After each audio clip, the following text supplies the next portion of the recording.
Assalamualaikum warahmatullahi wabarakatuh. Bismillahirrahmanirrahim. Innal hamdalillah nahmaduhu wa nasta'inuhu wa nastaghfiruh wa na'udzu billahi min syururi anfusina wa min sayyiati a'malina. May yahdihillahu fala mudhillalah wa may yudlil fala hadiyalah. Asyhadu an la ilaha illallah astaghfirullah as'alukal jannata wa a'udzu bika minan nar. Allahumma innaka afuwun tuhibbul afwa fa'fu anni. Pemirsa kajianmu yang dirahmati Allah, mari kita bersyukur pada Allah atas limpahan rahmat, nikmat dan hidayahnya. Sampai hari ini kita masih diberikan kesempatan untuk melaksanakan serangkaian ibadah, utamanya ibadah di bulan Ramadan, yaitu melakukan puasa 1 bulan penuh. Dan hari ini kita sudah masuki bilangan 10 hari yang terakhir. Ibarat sebuah pertandingan, tentu ini sudah memasuki final, yang artinya segera akan terlihat siapa mereka yang akan menjadi juara. Dalam arti mereka yang bisa menyelesaikan ritual Ramadan tahun 1443 Hijriah ini dengan baik dan juga mendapat ridho Allah Subhanahu wa Ta'ala. Dari hari-hari di bulan Ramadan ini kita bisa merasakan apa yang tidak banyak orang rasakan. Kalau kita tanya, siapa di antara kita yang pernah merasakan kenyang? Tentu hampir semua orang pernah merasakan kenyang. Tapi ketika pertanyaan itu, siapa di antara kita yang pernah merasakan lapar? Tentu tidak semua pernah merasakan lapar. Lapar dalam arti seharian tidak ada yang dimakan karena memang tidak memilikinya. Bukan seperti yang sedang kita lakukan puasa ini. Kita memiliki semuanya, tapi kita sengaja melaparkan diri untuk melakukan ritual Ramadan karena perintah Allah Subhanahu wa Ta'ala. Nah, maka salah satu bentuk kepedulian agar kita ikut merasakan saudara-saudara kita yang kadang tidak bisa makan seharian karena memang tidak ada yang dimakan, maka kita ikut merasakan lapar itu sehingga kita bisa merasakan peduli kepada orang lain. Di dalam Al-Quran surat Al-Baqarah, Allah berfirman, a'udzubillahi minasyaitonirrajim, walitukmilul iddata walitukabbirullaha ala ma hadakum wala'allakum tashkurun. Agar kita menggenapkan bilangan puasa ini, kemudian mengagungkan asma Allah dengan petunjuknya, agar kita menjadi orang yang bersyukur. Artinya kita rampungkan ritual Ramadan, berpuasa di bulan Ramadan ini 1 bulan penuh. Nah, dari beberapa yang kita lalui, utamanya di bulan Ramadan ini, sehingga ada beberapa pesan ritual Ramadan yang bisa kita tangkap. Yang pertama adalah pesan moral, yang kedua pesan sosial, dan yang ketiga adalah pesan jihad. Pesan moral dalam arti kita bisa menguasai diri kita, hawa nafsu kita, bahwa kita memiliki nafsu. Kita ingin makan, ingin minum, ingin berbuat atau berhubungan suami istri misalnya. Tetapi karena kita berpuasa, di siang hari kita tidak diperkenankan melakukan itu, yang mestinya halal menjadi haram, ini yang kemudian menjadi kita bisa menahan nafsu itu. Kalau kemudian kita melihat nafsu atau tahdhibun nafs, Al-Ghazali mengatakan dalam buku Ihya Ulumuddin bahwa pada diri manusia itu ada 4 sifat. 3 sifat ini yang akan menjerumuskan, mencelakakan manusia, dan 1 sifat yang nanti akan menyelamatkan kehidupan manusia. 3 sifat yang mencelakakan, 3 sifat yang akan menjerumuskan manusia ke jurang kehancuran, kehinaan. Yang pertama adalah sifat sabuiyah, sifat kebuasan, binatang buas. Yang kedua, sifat bahimiyah, sifat binatang liar. Kemudian yang ketiga, sifat syaitoniyah.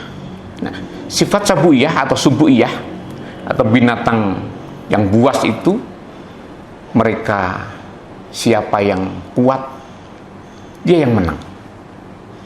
Jadi siapa yang kuat, dia yang menang. Tidak melihat benar atau salah, tidak melihat halal atau haram, tapi apa yang diinginkan, begitu dia bisa meraihnya, maka akan diraih dengan segala cara. Ini yang kemudian disebut dengan sifat subuiyah atau sifat binatang buas. Sehingga siapa yang kuat, dia akan menindas yang lemah tanpa alasan. Begitu apa yang diinginkan tidak terpenuhi, maka bukan akal lagi yang dilakukan, tapi yang digunakan adalah kekuatannya. Baik kekuatan dalam tanda kutip fisik kita, maupun kekuasaan dalam kehidupan berbangsa dan bernegara. Kemudian yang kedua, sifat bahimiyah atau sifat binatang liar yang ditandai dengan tidak ada batasan halal haram. Semua bisa dilakukan sesuai dengan keinginannya. Kalau kita melihat seekor jagung misalnya, dia tidak lagi mengenal budenya, pakdenya, bapaknya, atau anaknya, mungkin kakaknya. Tapi begitu dia berkeinginan, maka ayam betina akan dikejar dan dilampiaskan nafsunya. Kalau manusia sudah terjangkiti hal yang semacam ini, bukan tidak mungkin.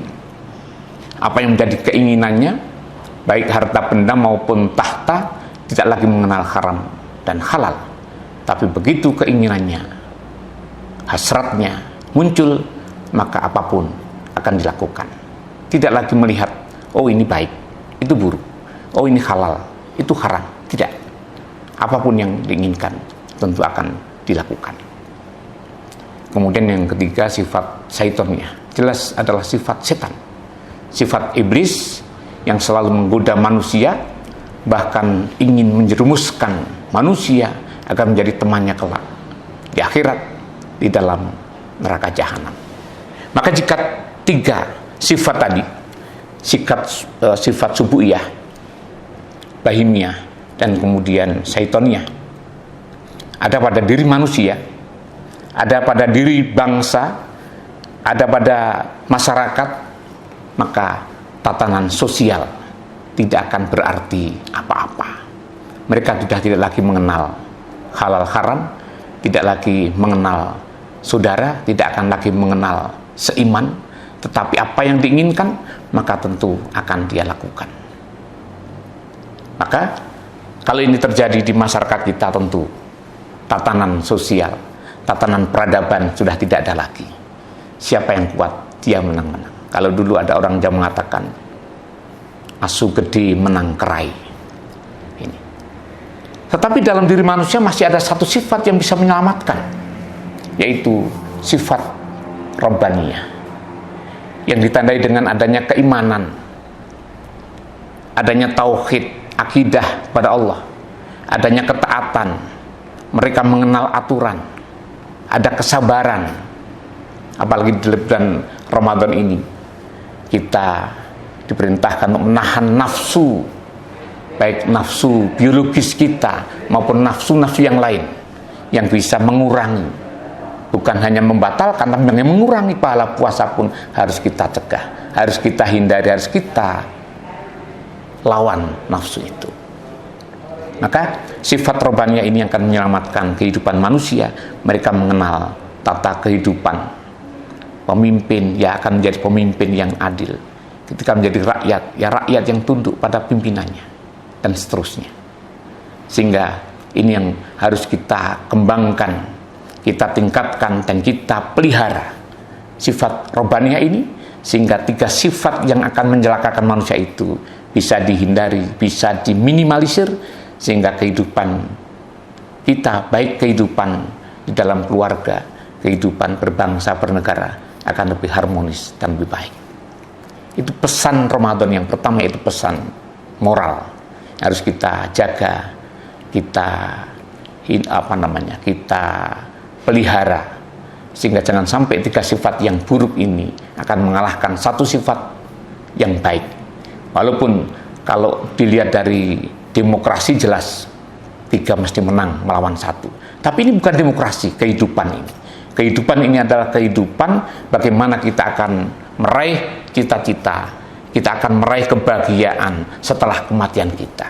Kita harus mampu menahan diri kita, menahan nafsu kita, hawa nafsu kita, demi meraih kebahagiaan di masa yang akan datang. Sedangkan pesan Ramadan, pesan ritual Ramadan yang kedua adalah pesan sosial.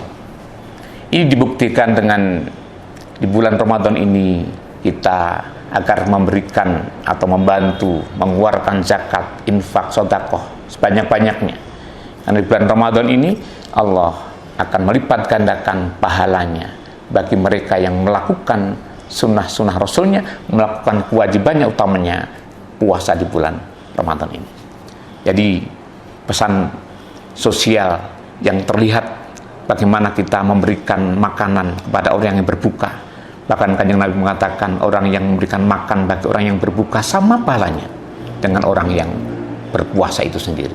Sehingga ketika kita berpuasa, kemudian kita mampu memberikan makanan pada orang yang berbuka puasa, maka 2 pahala kita peroleh tanpa mengurangi pahala sedikit pun bagi orang yang makan atau menikmati hidangan berbuka yang disediakan oleh orang lain. Kemudian di akhir Ramadan kita diwajibkan membayar zakat fitrah, zakat jiwa untuk mensucikan manusia, dan itu dikhususkan untuk fakir miskin di lingkungan kita agar mereka bisa ikut merayakan kemenangan setelah 1 bulan penuh menjalankan ibadah Ramadan. Inilah pesan ritual yang berupa sosial dalam kehidupan kita. Kita saling berbuat baik, saling menghormati, saling menghargai apapun status sosial kita. Kemudian yang ketiga adalah pesan jihad. Sungguh-sungguh, jihad bukan berarti harus mengangkat senjata, memerangi kaum kafir atau siapapun. Tetapi jihad adalah kita bersungguh-sungguh. Ketika berpuasa ini kita bersungguh-sungguh, niat lillahi ta'ala karena Allah, maka itulah jihad. Kita bekerja mencari nafkah, kita bekerja mencari maisha untuk keluarga dengan sungguh-sungguh, berangkat pagi, pulang sore, dengan betul-betul berniat karena Allah, karena merupakan kewajiban seorang muslim, seorang kepala keluarga misalnya, maka itulah jihad jalan Allah. Pemirsa kajianmu yang dirahmati Allah, maka 3 sifat atau 3 pesan ritual Ramadan ini menjadi pelajaran bagi kita. Bagaimana kita bisa secara moral, kita bisa menahan nafsu kita, menahan amarah kita, menahan sesuatu yang bisa menghilangkan atau mengurangi pahala puasa kita. Yang kedua, kita bisa berbagi, baik berbagi harta benda, berbagi makanan, berbagi ilmu, berbagi pengetahuan, dan paling tidak kita saling menghargai, saling menghormati sesama manusia. Kemudian yang ketiga, kita berjihad, kita bersungguh-sungguh dalam melaksanakan berbagai kegiatan, utamanya kegiatan yang baik, amal solih. Insya Allah kita akan bisa menikmati Ramadan ini, dan kita bisa melewati Ramadan ini dengan baik dan ridha Allah, sebagaimana yang selalu kita baca di dalam doa setelah kita sholat tarawih, atau di antara kita sholat tarawih misalnya, asyhadu alla ilaha illallah, astaghfirullah, as'alukal jannata wa a'udzubika minan nar, Allahumma innaka afuwun tuhibbul afwa fa'fu anni. Setelah kita menyatakan bahwa tidak ada Tuhan selain Allah, kemudian kita mohon ampun kepada Allah, kemudian kita minta dimasukkan ke dalam surga, dihindarkan dari siksa api neraka, dan kemudian kita berharap Allah mengampuni dosa-dosa kita. Insya Allah Ramadan tahun 1443 ini akan menjadi pembelajaran bagi kita, dan asar dari Ramadan ini kita akan lebih bisa menahan nafsu kita, mengarahkan nafsu kita sehingga nafsu kita menjadi nafsu yang baik, nafsu mutmainah. Kemudian kita bisa berbagi kepada sesama, dan akhirnya kita betul-betul bagaimana yang Allah katakan dalam surat Al-Baqarah 183, yaitu la'allakum tattaqun, menjadi orang yang bertakwa, menjadi golongan muttaqin yang Allah sediakan kelak di akhirat surga yang indah. Demikian, semoga bermanfaat. Assalamualaikum warahmatullahi wabarakatuh.